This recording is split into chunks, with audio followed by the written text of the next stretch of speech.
Alléluia, gloire à Dieu. Ça fait du bien de ressentir la présence de Dieu. Et ce matin, le thème de ce partage, c'est vivre.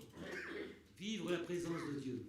Nous avons besoin de vivre et de grandir dans la présence du Seigneur et besoin de la vivre davantage chaque jour, d'être plus près de lui, de mieux le connaître et de rentrer dans cette pleine dimension où il vient encore nous visiter, nous renouveler. J'aimerais lire un passage dans Exode, chapitre 33 et verset 16, si vous voulez bien. Premier passage, Exode, chapitre 33 et verset 16.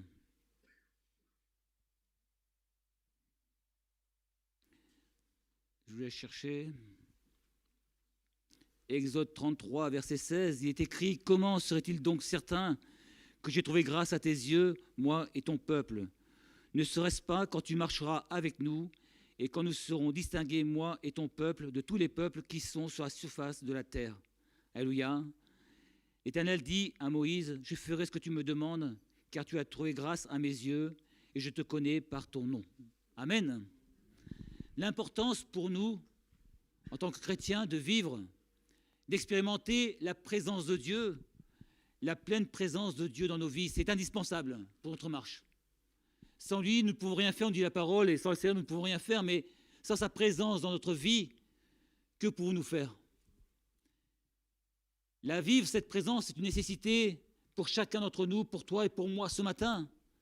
Pourquoi ? Parce que nous sommes nés d'esprit, nés à son image. Ils ont besoin de vivre cette présence dans la joie et dans la paix que donne le Seigneur. Alléluia. Jésus dira, je vous ai dit ces choses afin que votre joie soit en nous et votre joie soit parfaite. Jean, chapitre 15, verset 11. Afin que ma joie soit en vous, et que votre joie soit parfaite. Il est vrai que lorsque Dieu est présent, lorsqu'il est avec nous, nous ressentons sa présence et cette présence a un effet merveilleux, c'est qu'elle apporte la paix et qu'elle apporte la joie dans le cœur. Lorsqu'il est là, le Seigneur, il y a quelque chose qui se passe dans nos vies. Je ne sais pas si vous le ressentez ou vous remarquez, mais même dans la difficulté, même dans l'épreuve, il y a quelque chose qui est dans nos cœurs et on a du mal à expliquer. On parle du mot paix, du mot joie, mais c'est plus que ça, c'est une plénitude qui vient du Seigneur. Nous voyons souvent dans les frères et sœurs qui souffrent, qui sont malades et qui sont dans la difficulté et qui se confient au Seigneur, on leur dit, mais quelle foi, quel amour, comment font-ils ? Mais simplement parce que la présence de Dieu est en eux. Ce n'est pas par leur propre force, c'est parce que Jésus est en eux et que Jésus leur apporte la paix, parce que Jésus leur apporte la joie. Alléluia. Et nous, en tant qu'enfants de Dieu, nous devons vivre et expérimenter davantage cette présence, on en a besoin. C'est pour ça qu'on se réunit, qu'on est ensemble pour essayer de rentrer dans cette dimension de la présence de Dieu. En préparant ce message, la première pensée qui était en moi, c'était vivre la présence de Dieu dans l'Église. Ça me paraissait tellement important. Et en préparant, au fur et à mesure de cette préparation, je me suis dit, mais pour vivre la présence de Dieu dans l'Église, il faut que chacun d'entre nous puissions la vivre déjà dans nos cœurs et dans nos vies. Alléluia. Afin que cette présence se répande sur chacun d'entre nous. Si dans mon cœur, je n'ai pas la paix, je n'ai pas la joie, comment puis-je vivre pleinement la présence de Dieu et comment peut-elle se manifester dans l'Église ? Moïse, on l'a lu, était convaincu que sans la présence de Dieu dans sa vie, il était vain, sa vie était vaine, il ne pouvait rien faire. Il savait très bien que si Dieu ne marchait pas avec lui, si Dieu n'était pas devant le peuple, ne marchait pas avec le peuple, ils allaient directement à l'échec. Quand il parle à Dieu, il dira, si tu ne marches pas toi-même avec nous, ne nous fais pas monter ici. La parole nous rappelle que sans Dieu, nous ne pouvons rien faire. Alléluia. Mais elle nous rappelle aussi qu'avec Dieu, nous pouvons faire de grandes choses, des exploits, alléluia. Et ces exploits, on veut les vivre. Mais on les vivra que seulement si la présence de Dieu est réelle au milieu de son Église, de son peuple, mais au cœur de chaque chrétien, dans le cœur de chaque chrétien. C'est important de réaliser combien nous avons besoin de rentrer dans cette dimension de la présence de Dieu. Je crois que quand la présence de Dieu est avec nous, rien ne peut nous nuire. Ni personne ne peut nous nuire parce que Dieu est au-dessus de toutes choses.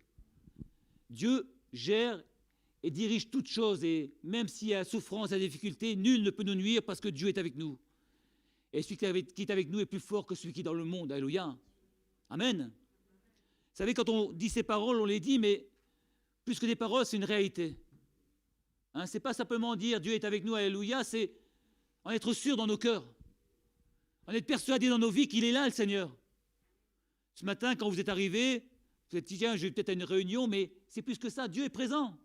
Il était là avant nous, et il sera encore là après nous. Il n'est pas présent parce que c'est un immeuble, ce sont des pierres, mais parce que des chrétiens sont rassemblés. Et Jésus nous dit que là où deux ou trois sont assemblés, il est au milieu de nous. Amen. Mais quand on dit ça, est-ce qu'on réalise exactement ce qu'on dit, quoi? Je veux dire, Jésus est au milieu, il est là. Et si Jésus est là, rien ne peut nous nuire, rien ne peut nous arriver, mais quel privilège, quel bonheur de savoir que Jésus nous a dit qu'il sera avec nous, au milieu de nous aujourd'hui. Alléluia, amen. J'aimerais lire un passage dans Jean, si vous voulez bien, chapitre 14, et le verset 15. C'est Jésus qui parle. Jean 14, verset 15, Jésus dira, « Si vous m'aimez, gardez mes commandements. Et moi, je prierai le Père, et il vous donnera un autre consolateur afin qu'il demeure éternellement avec vous, l'Esprit de vérité que le monde ne peut recevoir, parce qu'il ne le voit point et ne le connaît point. Mais vous le connaissez, car il demeure avec vous et il sera en vous. » Il demeure non seulement avec nous, mais il demeure en nous. Alléluia. Amen. Quel privilège, quelle grâce. Je ne vous laisserai pas orphelin, dira Jésus encore. Je viendrai à vous encore un peu de temps et le monde ne me verra plus. Mais vous me verrez car je vis et vous vivrez aussi. En ce jour-là, vous connaîtrez que je suis en mon Père, que vous êtes en moi et que je suis en vous. Alléluia. Vous savez, j'ai lu plein de fois ce passage parce que j'aime bien ce chapitre de Jean 14 et ce matin, en réfléchissant, je me dis, mais c'est vrai, Seigneur, que tu vis en nous. C'est vrai, Seigneur, que non seulement tu le dis, mais c'est une réalité et on le ressent dans nos vies. Tu vis en nous et tu vis avec nous, Seigneur, et quel privilège, quel bonheur de savoir que tu es là.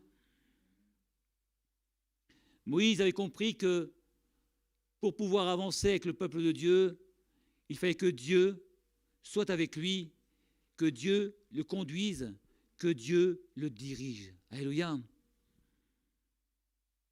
Il était pareil pour Abraham.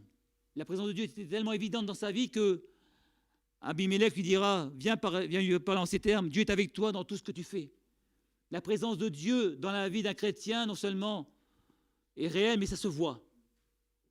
Quand quelqu'un a la présence de Dieu en lui, ça se voit et ça se ressent.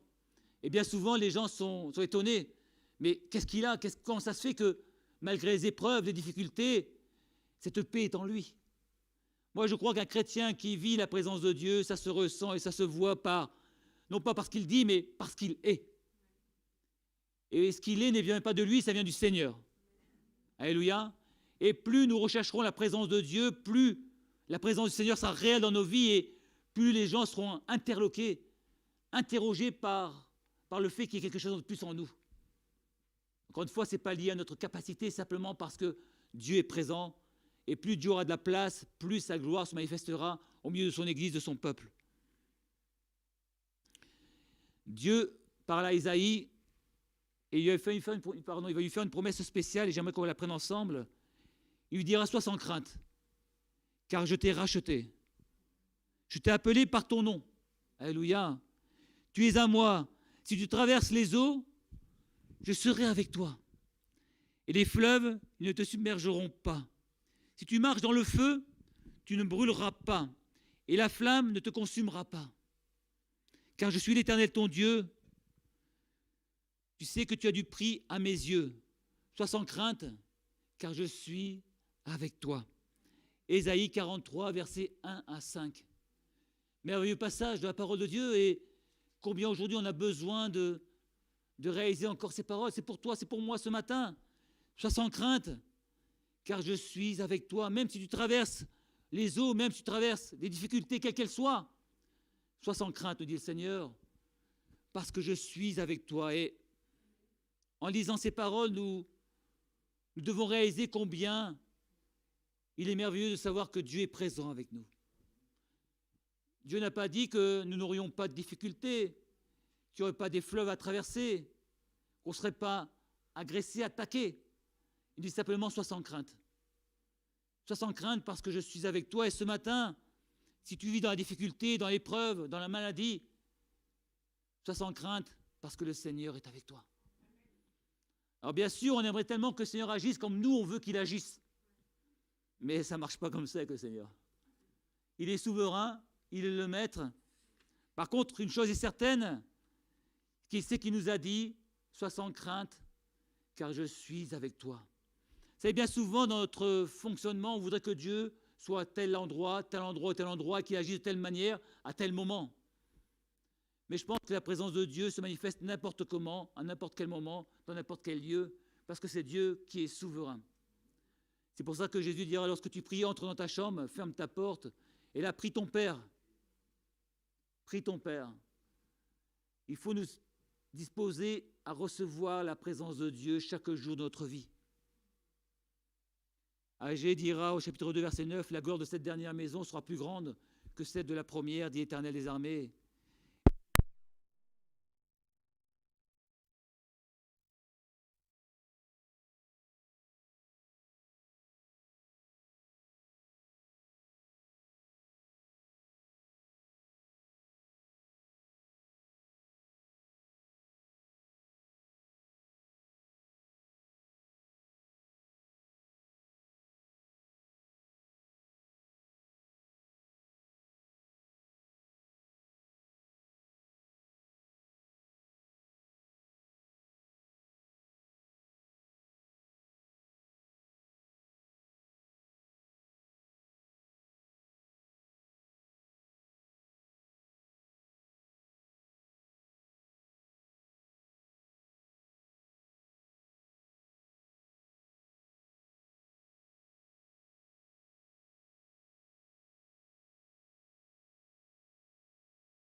J'avais relevé dans Lévitique, vous savez, l'histoire des fils d'Aaron, Nabab et Abihu, qui ont fait rentrer un feu étranger dans la tente.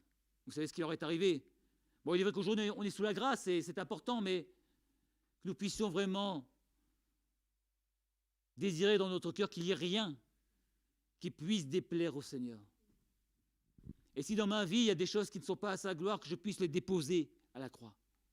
Seigneur, change mon cœur, change ma vie, parce que je veux vivre ta présence.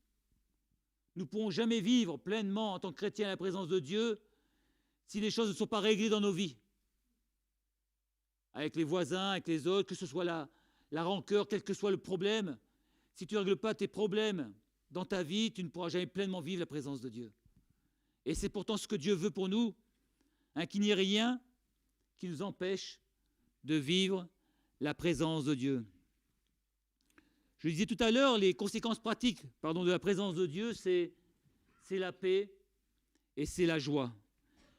Pourtant, beaucoup de chrétiens sont tristes, sont mornes, sont moroses parce qu'ils n'éprouvent plus la présence de Dieu. Parce que dans leur vie, il y a quelque chose qui est cassé, qui ne fonctionne plus. Ce matin, est-ce que tu as la joie dans ton cœur? Ce matin, est-ce que tu as la paix dans ton cœur? Ce matin, es-tu certain que le Seigneur est avec toi et qu'il te soutient, qu'il te conduit, qu'il te bénit? La communion du Seigneur est douce. Je ne sais pas si on le réalise pleinement, mais quand Dieu nous visite, il y a une sorte d'allégresse qui s'installe dans nos cœurs. Enfin, je prends allégresse parce que je n'ai pas le mot juste. C'est un mot qu'on a du mal à déterminer, mais on se sent dans un bien-être inexplicable et on a envie d'y rester. Quand le Saint-Esprit descend au milieu de son peuple et qu'on commence à sentir sa présence, on a envie de vivre ces moments encore plus intensément. Après, les mots sont toujours trop faibles pour exprimer ce qu'on vit là, mais le vivre, c'est le plus important. Je pense qu'on a tous envie de vivre ces moments avec le Seigneur et de grandir dans la présence du Seigneur. La présence de Dieu n'est pas un sentiment. La présence de Dieu, c'est plus que ça, c'est une réalité pour nos vies. Elle nous soutient dans l'épreuve. Dans la difficulté, la présence de Dieu nous soutient. C'est Néhémie qui dira, c'est la joie de l'Éternel qui sera votre force. Néhémie, chapitre 8, verset 10. C'est la joie de l'Éternel qui sera ma force encore ce matin. Alléluia. Et Jacques dira, mes frères et sœurs, considérez comme un sujet de joie complète les diverses épreuves auxquelles vous pouvez être exposés. Alléluia. Car l'épreuve développera la foi. Alléluia. Et elle développera la persévérance. Et dans ces temps d'épreuves, de difficultés, le Seigneur est avec nous. Moi, je le crois et je veux encourager tous mes frères et sœurs qui sont dans la difficulté, dans l'épreuve. Dieu est avec toi. Dieu va t'aider, va te soutenir. Vous savez, quand on prend le passage dans Marc, chapitre 4, verset 35, où il y a la tempête, où les disciples sont dans la barque, et où la parole nous dit Jésus dormait. Jésus dormait. Je me suis dit, mais, et ça c'est ce que je ressens moi, est-ce que le Seigneur dormait réellement? Vous savez, il y avait la tempête, il y avait des vagues qui passaient au-dessus du bateau, et c'est de dormir quand il y a des vagues qui vous fouettent le visage. Est-ce que le Seigneur dormait réellement, ou est-ce que les disciples, pensant qu'ils pouvaient s'en sortir par eux-mêmes, ont mis de côté le Seigneur? Vous savez, quand on est dans la difficulté, on se dit on va s'en sortir par nous-mêmes, première chose. On va essayer de s'en sortir et trouver des moyens humains pour s'en sortir. N'oublions pas qu'on avait affaire à des professionnels de la pêche. Ils avaient vécu des tempêtes, plusieurs fois, et ils se sont peut-être dit, mais on ne va pas déranger le Seigneur. On ne va pas le déranger, on va s'en sortir encore une fois tout seul. Et bien souvent, c'est un peu le défaut du chrétien. Au lieu de se confier à Dieu tout de suite, on se dit, tiens, on va s'en sortir par nous-mêmes. Il y a des moyens, il y a des solutions qui existent humaines, et puis si ça ne va pas, on ira voir le Seigneur. Et puis après on dit, mais Seigneur, tu n'as pas agi, tu dors. Moi je pense que le Seigneur ne dormait pas, mais il attendait simplement que ses disciples viennent l'appeler afin qu'il vienne calmer la tempête. Ce n'est pas la même démarche. Ce n'est pas de dire, d'abord j'essaie par moi-même, et si je n'y arrive pas, je vais voir le Seigneur. C'est, Seigneur, toi d'abord. Je te remets toutes choses, je te laisse, Seigneur, prendre le gouvernail de ma vie, puisque c'était un bateau, on va prendre le gouvernail. Et quelle que soit la tempête, quels que soient les flots qui me submergent, je te laisse prendre la direction des choses. Et Dieu a calmé la tempête. Dieu a calmé les difficultés. Vous savez, il y a un truc qui est... Enfin, un truc, c'est pas un truc, mais il y avait plusieurs barques qui étaient sur le lac. Il n'y avait pas qu'une seule barque. Il y avait plusieurs barques qui étaient sur le lac. Et là, on nous parle de la barque des disciples, mais je pense que Dieu a calmé la tempête dans chaque cœur, dans chaque vie à ce moment-là. Apocalypse 3, 20 nous dira, « Voici, je me tiens à la porte et je frappe. Si quelqu'un entend ma voix et ouvre la porte, j'entrerai chez lui, je souperai avec lui, et lui avec moi. » Tiens, vous connaissez le passage comme moi. On doit avoir la même Bible, je pense. Ce passage, quand on regarde bien, à qui s'adresse l'ange? À l'église de Laodicée. Il s'adresse à des chrétiens. Et qu'est-ce que dit Jésus? Enfin, qu'est-ce que dit l'ange? Jésus, je me tiens à la porte et je frappe. Normalement, il ne devrait pas se tenir à la porte, puisque la présence de Dieu est en nous. On est d'accord? Il est déjà à l'intérieur de nos vies, et il frappe quand même pour rentrer dans nos cœurs, dans nos vies. C'est que quelque part, on a dû se dire à un moment, Seigneur, on va tester à la porte pour certaines choses. Il y a des choses dans ma vie pour lesquelles je ne veux pas que tu rentres, Seigneur, parce que c'est mon petit jardin secret, c'est ma petite vie à moi, et toi, tu peux venir quand il y a mais pas pour ça. Jésus dira, je me tiens à la porte et je frappe. Parce que Jésus veut toute la place dans notre vie. On ne peut pas vivre qu'une demi-présence de Dieu, ce n'est pas possible. Je ne peux pas dire à Dieu, Seigneur, tu viens quand j'ai envie de toi, mais quand je n'ai pas besoin de toi, tu ne viens pas. Ce n'est pas possible. Ou nous voulons la présence de Dieu totale et complète, ou nous ne la voulons pas. Mais ne laissons pas Jésus à la porte. Ne laissons pas Jésus taper à la porte de notre cœur. Ce n'est pas ça la vie de chrétien, c'est Jésus entre et prend toute la place. Et puis Seigneur, si dans ma vie il y a des choses qui ne vont pas, viens m'aider à changer, à me purifier, afin de te plaire. Alléluia. Ça doit être un choix de notre vie. Vous savez, le Seigneur ne nous obligera jamais à rien. Quand il dit je me tiens à la porte et je frappe, il n'a pas voulu rentrer, il n'a pas forcé la porte. Ce n'est pas un voleur. Le Seigneur est là. Il nous invite à le laisser entrer dans nos vies totalement et pleinement. Ce passage, on le prend souvent pour des réunions d'évangélisation pour les inconvertis, mais pour moi, premièrement, sont à nous, en tant que chrétiens, de laisser toute la place au Seigneur. Toute la place. Toute notre vie. Notre temps lui appartient. Tout ce qui est en nous lui appartient. Est-ce que ce matin, nous avons envie de vivre la présence de Dieu, mais pas la présence, une présence simplement sensorielle, liée à des expériences? Ce n'est pas que du ressenti, la présence de Dieu. Vous savez, parfois, on veut créer des ambiances. Ce n'est pas ce que Dieu veut. On peut créer des ambiances. Il y a des gens qui sont des spécialistes. Dans le monde, il y a des gens qui sont capables de créer des super ambiances. Mais on n'est pas dans le monde. L'Église, ce n'est pas le monde et on ne doit pas se créer des ambiances. Ça ne sert à rien. Ce qu'on doit vivre avec le Seigneur doit être réel et profond et sincère. On n'a pas besoin d'avoir 25 instruments et 25 chanteurs merveilleux pour avoir la présence de Dieu. Ce qui fait la présence de Dieu, c'est des cœurs disposés à l'adorer, à le louer, à l'exalter. L'Église, ce n'est pas l'association des joyeux chrétiens de Tournon-les-Bains, où on aurait Manuel au piano, Sylviane à la guitare et Christophe au chant. Non, ce n'est pas ça. On n'arrive pas à l'église comme dans une association où on viendrait à n'importe quelle heure pour dire tiens, je vais faire un tour à l'association. Lorsqu'on rentre dans ce lieu, on rentre dans la présence de Dieu. On ne doit pas venir en disant tiens, il est 10h, je vais arriver, c'est juste l'heure. Non, on se prépare. Une réunion, ça se prépare, qu'elle soit le dimanche matin, que ce soit dans la semaine, on doit préparer nos réunions. Si nous voulons vivre la présence de Dieu, on doit, dans nos cœurs, être prêts à la vivre. Vous savez, moi, je pense que si j'arrive à un endroit juste à l'heure, je ne suis pas prêt à vivre la présence de Dieu. C'est pour ça qu'on a 10 minutes avant ou un quart d'heure avant pour prier. Parce que quand on vient de l'extérieur, le temps de rentrer dans la présence de Dieu, il nous faut du temps, inévitablement. Et ces temps de prière, ces temps de louange, ces temps avant la réunion nous permettent de rentrer dans la présence de Dieu. Ce n'est pas du temps perdu, c'est du temps gagné. C'est du temps gagné, bénéfique pour nos vies, pour nos âmes, nos pensées. J'ai dû le dire la dernière fois que j'ai prêché, mais je le redis aujourd'hui. N'ayons pas peur d'arriver plus tôt pour passer du temps plus tôt à préparer le culte. Si nous avons envie de vivre des choses importantes avec le Seigneur, il y a des sacrifices à faire. Et si je dois sacrifier 10 minutes de mon sommeil, ce n'est pas grave. Parce que ce que je vais vivre avec le Seigneur va être merveilleux et glorieux. Je pense que dans ce lieu, c'est un lieu particulier. Non pas lié aux briques, mais parce que des hommes et des femmes qui aiment Dieu sont ensemble. Et lorsque j'arrive juste à l'heure ou après l'heure, je dérange. Non, je dérange parce que je bouge et j'empêche le Saint-Esprit d'agir pleinement.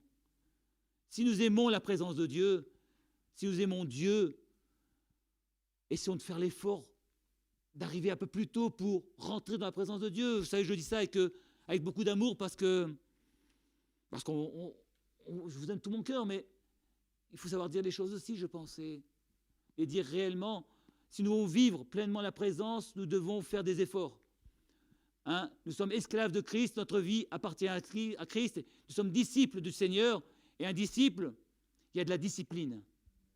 Et notre discipline, elle est pour le Seigneur, pour rentrer dans sa pleine présence, et croyez-moi, si le Seigneur voit qu'on fait des efforts, ces efforts ne seront jamais vains avec le Seigneur. Matthieu dira au chapitre 28, versets 19 à 20, « Et enseignez-leur, observez tout ce que je vous ai prescrit, et voici, je suis avec vous tous les jours jusqu'à la fin du monde. » Vous savez, ce message, je le veux moi très pratique, parce que je suis quelqu'un de très pragmatique, c'est ma formation qui est comme ça, et j'aime bien les choses concrètes. Il faut ressortir de ce lieu avec quelque chose en plus. Il faut ressortir de ce lieu en ayant reçu quelque chose et en ayant compris quelque chose dans notre vie. Jésus dira qu'il est avec nous chaque jour jusqu'à la fin du monde. Et cette parole, c'est une promesse. Amen. Cette parole, c'est une promesse pour toi et pour moi aujourd'hui. Nous savons que le jour de la Pentecôte, ils étaient tous ensemble dans un même lieu. Et tout d'un coup, il survint du ciel un bruit, et ils ont tous été visités. Ils étaient tous ensemble dans un même lieu, et tous ensemble, ils se tenaient chaque jour dans la présence de Dieu. Pourtant, ils ne savaient pas ce qui allait se passer. On a vu, ils n'étaient pas au courant qu'il y allait y avoir des langues de feu qui allaient descendre et les transformer, les changer. Mais ils savaient que Jésus leur avait fait une promesse. Je vous enverrai le Consolateur, l'Esprit de vérité. Mais pour eux, c'était pas clair ce qui allait se passer. Le Seigneur a choisi cette situation pour se révéler encore et pour descendre au milieu de son Église et de son peuple. Et quand la présence de Dieu est descendue, les choses ont été changées, les choses ont été transformées. Et on connaît la suite des actes où Pierre a prêché, où des hommes et des femmes se sont convertis parce qu'ils ont entendu la parole de Dieu. Dieu se révélera, mais ce n'est pas à nous de déterminer comment Dieu va se révéler.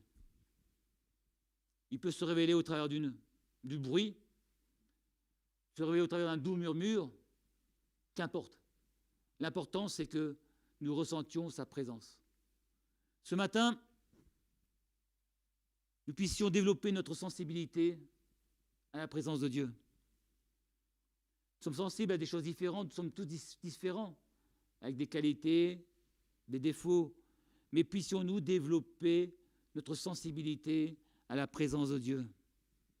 Paul dira aux Corinthiens, mais l'homme naturel ne reçoit pas les choses de l'Esprit de Dieu, car elles sont une folie pour lui.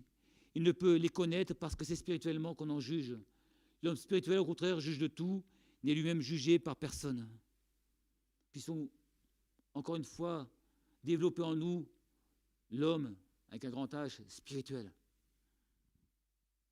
Et l'Épître aux Hébreux dira, quiconque en est au lait n'a pas l'expérience de la parole de justice, car il est un enfant. Mais la nourriture solide est pour les hommes faits, pour ceux dont le jugement est exercé, par l'usage à discerner ce qui est bien de ce qui est mal. Hébreux 5, versets 13 et 14. Plus nous passerons du temps à rechercher individuellement la présence de Dieu dans nos vies, plus nous serons affermis et aiguisés dans la sensibilité au Saint-Esprit. Plus chez moi, je passerai du temps à rechercher Dieu, sa présence, à sentir la présence de Dieu, et plus cela se ressentira non seulement dans ma vie, mais aussi au milieu du peuple de Dieu. Et on a besoin d'hommes et de femmes sensibles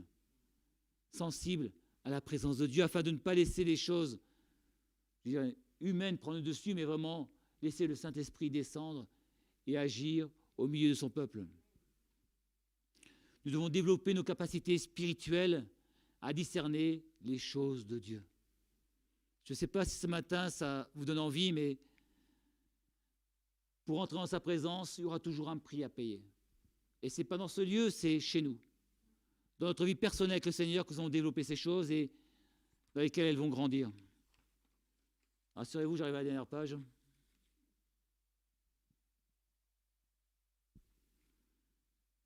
C'est Jésus qui dira, en parlant du peuple, enfin en parlant des Hébreux, car leur cœur de ce peuple est devenu insensible.